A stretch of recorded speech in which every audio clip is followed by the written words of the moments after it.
মা মা এমন একজন অস্তিত্ব যার কোলে মাথা রেখে পৃথিবীর সব দুঃখ ভোলা যায়। মা মা এমন একজন মানুষ যার খুশি আমাদের হাসিতে আর যার দুঃখ আমাদের দুঃখে। পিতামাতার ঋণ কোনোদিন শোধ হয় না।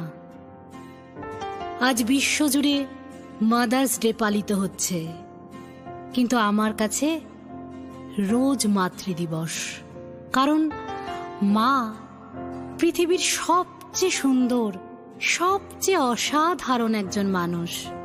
আর মা আর সন্তানের এই সম্পর্কই তো পুরো পৃথিবীকে বেঁধে রেখেছে। তাই আজ সকল মায়েদের উদ্দেশ্যে আর স্পেশালি আমার মাকে